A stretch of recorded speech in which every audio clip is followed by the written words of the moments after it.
은혜로운 찬양 감사합니다. 오늘 하나님께서 우리에게 주시는 말씀은 사도행전 10장 23절로 35절 말씀입니다. 사도행전 10장 신약성경 204쪽 사도행전 10장 23절부터 35절까지 말씀입니다. 여러분이 이 말씀 찾아서 여러분 의자 앞에 놓으시고 다 함께 일어서서 겸손하게 하나님의 말씀을 아멘으로 받겠습니다. 제가 봉독하겠습니다. 베드로가 불러들여 유숙하게 하니라. 이튿날 일어나 그들과 함께 갈 때 욥바에서 온 어떤 형제들도 함께 가니라. 이튿날 가이사랴에 들어가니 고넬료가 그의 친척과 가까운 친구들을 모아 기다리더니 마침 베드로가 들어올 때 고넬료가 맞아 발 앞에 엎드려 절하니 베드로가 일으켜 이르되 일어서라 나도 사람이라 하고 더불어 말하며 들어가 여러 사람이 모인 것을 보고 이르되 유대인으로서 이방인과 교제하며 가까이 하는 것이 위법인 줄은 너희도 알거니와 하나님께서 내게 제시하사 아무도 속되다 하거나 깨끗하지 않다 하지 말라 하시기로 부름을 사용하지 아니하고 왔노라. 묻노니 무슨 일로 나를 불렀느냐?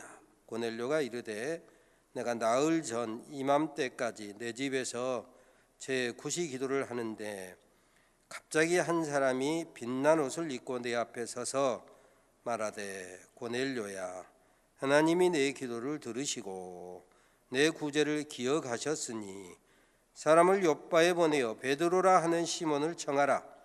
그가 바닷가 무두장이 시몬의 집에 유숙하느니라 하시기로 내가 곧 당신에게 사람을 보내었는데 오셨으니 잘하였나이다. 이제 우리는 주께서 당신에게 명하신 모든 것을 듣고자 하여 다 하나님 앞에 있나이다.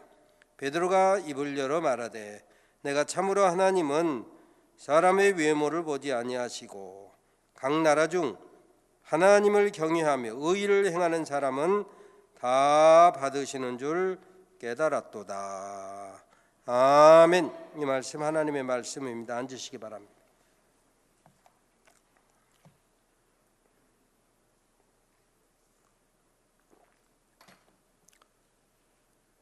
흑인 오바마, 미국에서 말하면 마이너리티, 그러니까 주류가 아니고 마이너리티, 비주류, 소수에 속한 사람으로서 미국 대통령을 역임했습니다.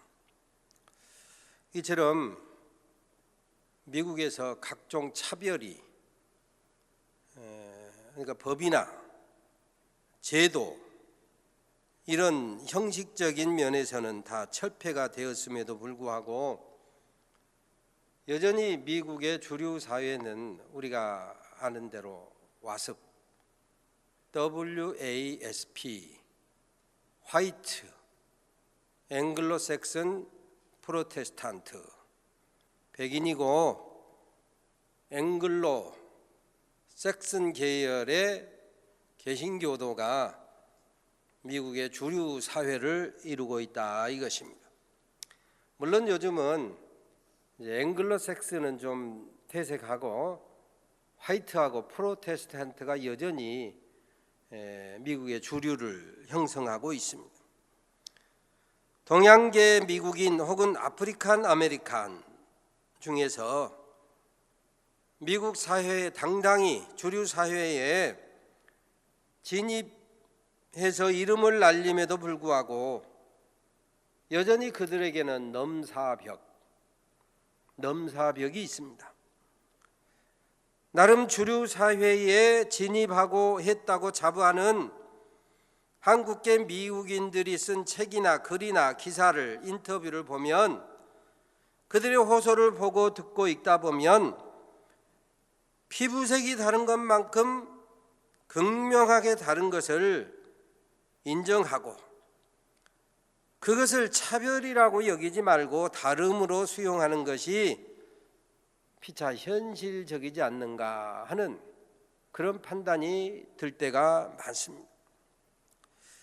기독교의 복음, 소위 교회의 역사, 예수를 구세주로 믿어서 하나님의 자녀가 되고 구원받은 저와 여러분은 하나님을 믿을 때 삼위일체, 성부, 성자, 성령 삼위일체가 하나님 되신 그런 기독교의 복음을 믿습니다.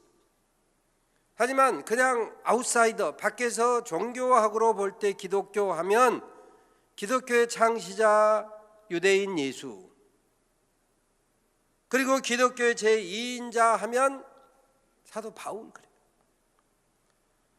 복음을 체계화하는 데 앞장선 사람, 복음의 세계화의 견인차 노릇한 사람, 그분이 바로 사도 바울이기 때문입니다. 사도행전 1장 8절에 말씀한 것처럼 오직 성령이 너에게 임하시면 너희가 권능을 받고 예루살렘 온 유다 사마리아 땅끝까지 이르러 내 증인이 되리라. 그 복음의 세계화의 최전방에서 수고한 사람이 바울이에요. 우리가 잘 아는 대로 신약 성경 27권 가운데 10권 이상이 바로 이 바울에 의해 기록됐습니다. 그럼에도 불구하고 초대교회의 주류, 소위 머저리티, 이건 여전히 베드로를 위시한 12제자, 갈릴리 지역 출신 유대인이다. 가룟 유다를 제외한 대부분의 제자들이 갈릴리 출신입니다. 예수님의 주 활동 무대도 예루살렘이 아니고 갈릴리입니다. 그런데 부활하신 주님이 핍박자요, 회방자요, 폭행자라고 고백했던 사울을 불러서 이방인을 위한 택한 그릇으로 삼으셨어요. 갈라디아서 2장에 보면 베드로에게 역사하사 할례자의 사도로 삼으신 이가 내게도 역사하사 이방인의 사도로 삼으셨다, 이렇게 바울이 고백했습니다. 물론 우리 주님 예수께서 스로보니게 여인의 딸을 고치심으로 이방인에게도 구원의 문을 여셨습니다. 로마의 백부장에게 칭찬하시기를 이스라엘에게서도 이만한 믿음을 내가 만나보지 못하였도다, 이만한 믿음이라고 극찬하셨습니다. 선민에게서도 볼 수 없는 믿음이라고 격려했습니다. 그럼에도 불구하고 회방자요, 핍박자요, 폭행자였던 사울이 만약에 이방인의 구원의 문을 열었다고 할 것 같으면 얼마나 힘들고 얼마나 반발이 심했을까? 불보듯 뻔하지 않습니까? 실제로 유대인들은 회개하고 돌이킨 바울을 여러 차례 죽이려고 했습니다. 제자들 또한 바울을 못 믿고 두려워했다고 성경은 여러 차례 기록합니다. 그래서 예수님께서 항상 제자들을 보내시면서도 역시 사울을 불러서 바울 삼으시고 이방인의 사도로 삼으실 때도 역시 마찬가지로 감동하셨습니다. 마태복음에 보면 내가 너희를 보냄이 어린 양을 이리 가운데 보낸 것 같다. 그러므로 너희는 뱀같이 비둘기같이 사람들을 삼가라. 때로 지혜롭고 때로 순결하고 때로 삼가라. 말씀으로만 그렇게 하셨느냐? 아니요. 주님 자신도 친히 모든 것을 행하실 때 때로는 지혜롭게, 때로는 순결하게, 때로는 삼갔더라, 이것입니다. 성서학자들이, 신학자들이 이 소위 사도 바울의 신앙, 인생의 멘토 된 사람을 두 사람으로 꼽습니다. 살아 멘토 된 사람이 바나바고 죽어서 멘토 된 사람이 스데반이다. 사도행전의 기록을 살펴보면 이렇게 기록되어 있습니다. 처음에는 바나바와 사울이라고 하는 바울이 어쩌고 저쩌고, 바나바와 바울이 어쩌고 저쩌고, 이렇게 쑥 기록되어 넘어가다 어느 순간부터 바울과 바나바 이렇게 기록되어 있습니다. 그러니까 서열로 말하면 항상 웃사람, 서열순위 우선되는 사람 먼저 들먹이지 않습니까? 처음에는 바나바와 바울 이렇게 하다가 어느 순간에 엉거주춤하면서 특별하게 말도 하지 않고 바울과 바나바 이렇게 하고 쭉 마무리, 바울과 바나바 이렇게 마무리를 하고 있어요. 새벽기도 때도 제가 말씀드린 것처럼 요즘 말하면 문재인 대통령이 되고 이해찬 씨가 이제 당 대표가 됐어요. 옛날로 말하면 이해찬 씨가 국무총리고 문재인 현 대통령 그 당시에는 무슨 수석 이런 식으로 했대요. 서열이 바꿔졌어요. 시대가 지나니까 바꿔졌단 말이에요. 마찬가지예요. 바나바가 초대교회 유력한 일꾼이기 때문에 처음에는 바나바와 바울 이러다가 어느 순간에 바울과 바나바로 바꿔졌어요. 소위 서열이 역전됐다 이것입니다. 그럼에도 불구하고 바나바는 일절 그 문제에 대해서 이렇쿵저렇쿵 얼굴 붉히지 않았어요. 자연스럽게 받아들였다 이것입니다. 그래서 고린도후서 6장에 보면 보답하는 양으로 너희 마음을 넓히라 그랬어요. 물론 예수 십자가 대속의 은혜로 구원을 받았으니 너희는 보답하는 양으로 너희 마음 좀 생각 좀 넓히고 살아라. 작은 일에 얼굴 붉히고 따뜻하지 말고 마음 좀 넓히고 살아라.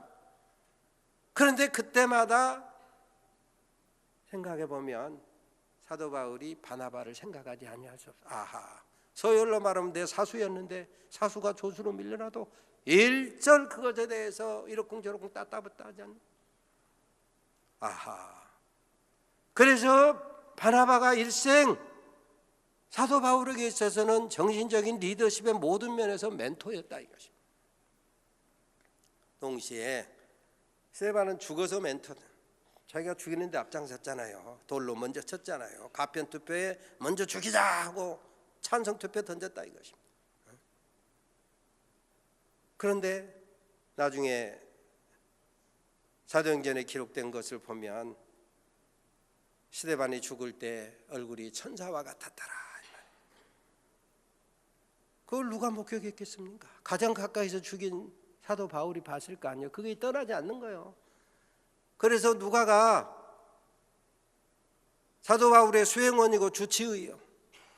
그러면 함께 다니면서 늘 반복해서 이야기했을까? 누가야, 내가 옛날에 스데반 죽이는데 앞장서고 돌로 칠 때 그는 돌에 맞아 죽으면서도 천사처럼 죽어가더라. 그 모습이 내게 떠나지 아니한다. 반복해서 간증했을 거 아닙니까? 그러니까 누가가 그걸 기록한 거예요. 스데반이 죽어서 고린도후서 4장에 말씀한 것처럼 예수가 죽어 우리 안에 생명이 역사하고 우리가 죽어 너희 안에 생명이 역사하느니라 하는 것처럼 그가 비록 부활하신 주님을 만나서 이방인의 사도로 부름받았지만 그의 신앙을 지도하고 멘토링하는데 아주 중요한 역할을 한 사람 중 하나가 죽어 멘토된 사람이 스데반이다. 아, 예수가 죽어 우리에게 생명이 역사한 것처럼 내가 죽어야 누군가에게 생명이 역사하는구나. 고린도후서 4장에 보면 그렇게 고백하잖아요. 아하, 스데반이 죽어서 내게 결코 떠나지 않는 천사의 영상이 내게 남겨서 복음을 위해서는 능히 하나님의 미랄이 기꺼이 돼야 되겠구나. 떠나지 않는 교훈이었다 이것입니다. 바나바가 이처럼 멘토가 되어 초대교회에 믿지 아니하는 유대인들에게 힘을 실어 주었음에도 불구하고 만약에 바울이 이방인의 전도에 천문을 열었다면 이방인의 구원 문제에 초대교회가 마음을 열고 그 갈릴리 주류 교회 유대인들이 수용하기까지 진통이 얼마나 컸을까 말이야. 바로 여기에 성서 기록의 지혜가 있고 신비가 있어요. 고린도서에 보면 하나님은 질서의 하나님이다. 화평의 하나님이다. 화평. 주님이 부활 승천하신 다음에 초대교회 상황을 생각해 보면 복음의 핵심이신 예수님은 안 보입니다. 왜? 승천하셔서 하나님 보좌 우편에 계시니까. 교회에 대한 핍박은 드세워졌습니다. 알곡과 가라지 구별이 쉽지 않습니다. 복잡한 상황 속에서 이방인까지 교회 안으로 밀려 들어오면 혼란은 불보듯 뻔했다 이것입니다.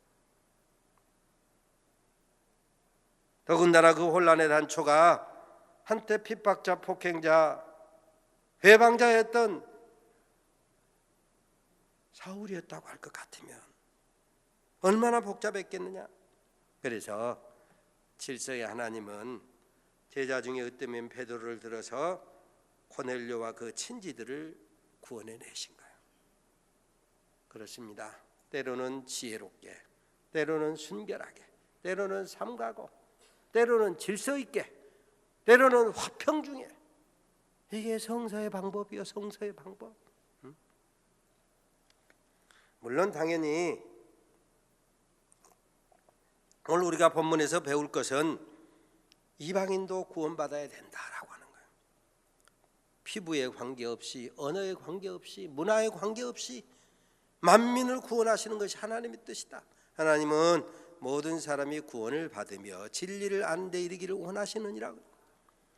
그러나 먼저 배울 것이 있습니다. 하나님의 질서, 하나님의 방법. 할 수 있거든 너희는 모든 사람과 더불어 평화하고, 할 수 있으면 질서를 지키고. 불필요한 갈등을 야기시키는 것이 하나님의 뜻은 아닙니다. 이건 엄청난 에너지를 낭비하는 것이기 때문에 하나님의 방법이 아닐 때가 많아요. 물론 때로는 생명을 담보하고 순교를 통해서 복음의 역사를 이루심에도 불구하고 할 수 있으면 순리를 택하는 것이 하나님의 방법이다. 그래서 주류 유대인 그리스도인과 같은 마인드를 가진 베드로에게 역사하사 이방인 고넬료를 구원해낸 그 전도의 문을 여셨다. 오늘 이 사도행전 10장 앞부분을 보면 고넬료의 기도와 구제를 보시고, 보셨어요? 하나님이 다 보고 계셔요. 여러분이 기도하고, 여러분이 구제하고, 여러분이 경건하게 살고, 하나님이 다 보십니다. 하나님이 다 보시는데 내 기도가 얼마만큼 되고 있는가, 내 구제는 얼마만큼 되고 있는가, 하나님 보셔요. 누구 이렇게 좋다 할 것도 없어요. 그런데 바로 그 고넬료의 기도와 구제를 보시고, 기도와 구제 넘어서는 복음 구원의 은혜를 주시고자 고넬료에게 천사를 보내서 지금 계시하는 거예요. 기도와 구제만으로도 넉넉하다 생각했던 고넬료에게 소위 화룡점정, 복음의 핵심 예수 그리스도를 영접하게 하는 것이다. 물론 기도하는 일, 구제하는 일, 경건하게 사는 일 다 좋지만 거기에 예수가 빠지면 하나님께 갈 수가 없어요. 구원이 역사하지 않는다.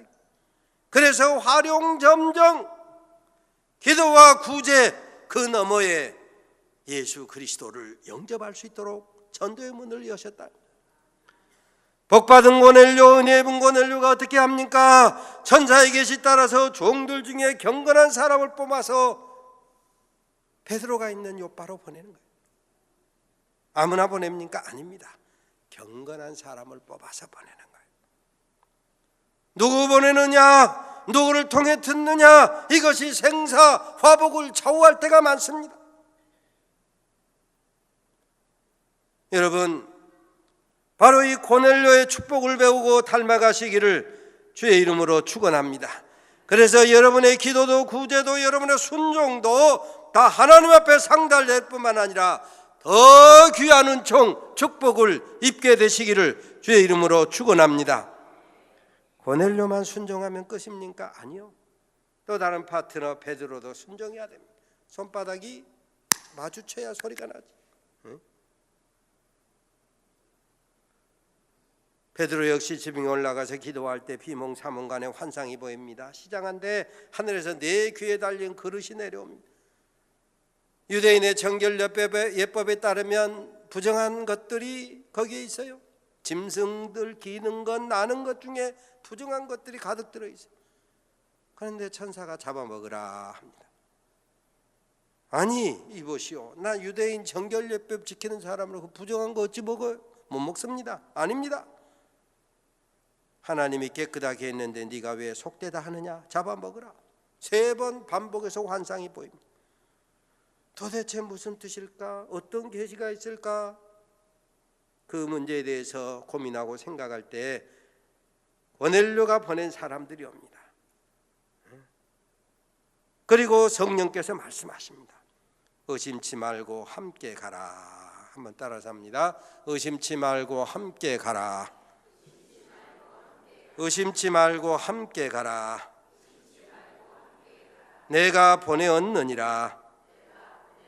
내가 보내었느니라. 아멘. 여러분, 믿음은 내 생각, 내 교리만 따라가는 것이 믿음이 아니야. 내 생각, 내가 물론 교리는 에센스를 모아놓은 것입니다만은 내 생각이나 내 교리, 내가 믿는다고 생각하는 것만 따라가는 것이 믿음이 아니라 내 생각, 교리를 넘어서 하나님의 말씀 속에서 가르쳐 주시면 그 말씀을 따라가는 거, 이게 믿음이다. 성령께서 감동하시면 그 성령의 감동 따라 살아가는 거, 이게 믿음이다.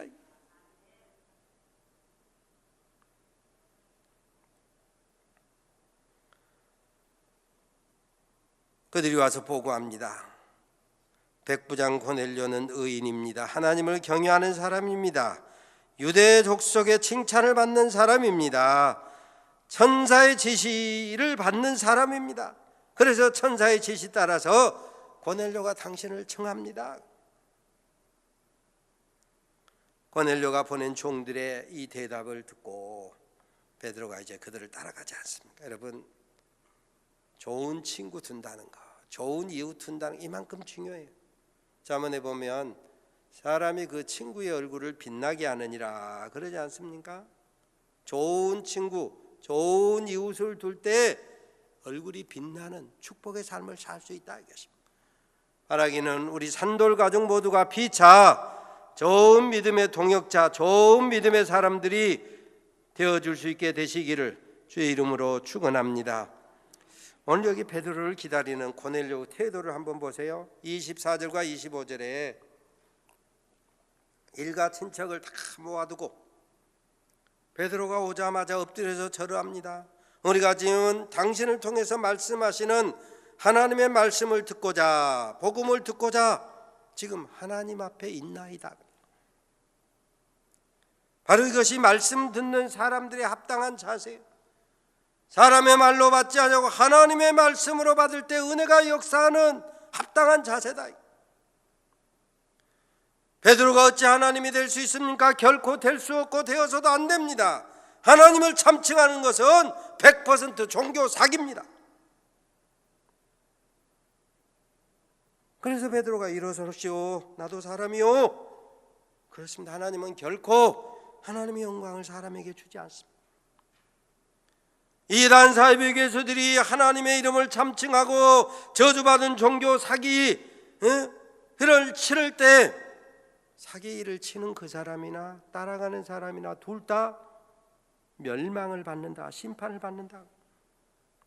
우리 한국만 해도 스스로 하나님이라 참칭하는 사람들이 수십 명이다, 30여 명이 있다 그래요. 하나님이라고까지는 아니어도 하나님 된장 위세 부리는 사기꾼들이 많습니다. 보혜사니, 영생순이, 타작하니, 지가 왜 타작을 해? 성경은 하나님이라 위세 부리는 사기꾼들이나 그 모르고 따라가는 사람 둘 다 저주, 심판, 멸망한다고 반복해서 선언합니다. 데살로니가 후서 2장에 보면 불의를 행하는 자나 불의를 좋아하는 모든 사람이 심판을 받으리라. 고넬료 혼자 앉아 있는 것이 아니고 친구들과 가족 여럿이 함께 모여 있는 것을 보고 베드로의 가슴이 뜨거워졌어요. 28절 29절에 보니까 무슨 일로 나를 불렀습니까? 천사의 계시에 순종하고자 당신을 불렀습니다. 하나님이 당신에게 명하신 것을 다 듣고자 우리가 지금 하나님 앞에 있나이다. 그때 베드로가 내가 이제야 하나님은 외모를 취하지 아니하시고 하나님을 경외하고 의를 행하는 사람은 받으시는 줄 깨달았도다. 여러분, 오늘 본문에 보면 하나님의 말씀이 하나님의 말씀 되게 하는 데 중요한 두 요소를 본문에서 볼 수가 있습니다. 하나님의 말씀이 때로는 불이 되기도 하고 칼이 되기도 하고 몽둥이가 되기도 하고 지팡이가 되기도 하고 반석이 되기도 하는데, 바로 그 말씀이 구원의 능력이 되고 축복이 말씀에 되는 데는 말씀 듣는 자세가 결정적으로 중요하다. 바로 이 고넬료의 자세, 우리는 지금 당신을 통해서 말씀하시는 하나님의 말씀을 듣고자 하나님 앞에 있나이다라고는 이 자세를 우리가 배우고 닮아서 여러분이 늘 생명과 축복을 선택하며 살아갈 수 있게 되시기를 주의 이름으로 축원합니다. 우리가 흔히 목사를 성언 운반자 신학교에서 가르칠 때 늘 그렇습니다.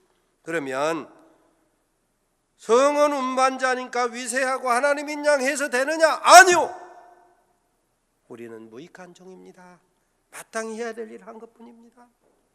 깨끗한 그릇으로 준비되어서 하나님의 말씀이 말씀되도록 경건의 신비를 이루어야 한다, 이것입니다.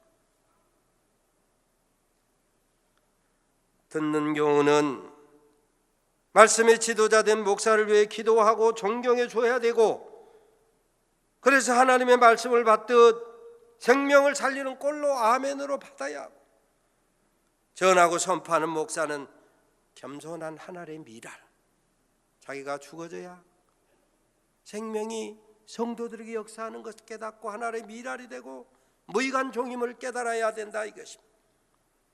주님 오시기까지 우리 산돌교회 모든 성도들 이런 믿음의 유익이 피차 생명 살리고 건지고 살아나는 복음 진보의 역사가 일어나는 우리 산돌교회와 산돌가족 모두가 되시기를 주의 이름으로 축원합니다. 하나님,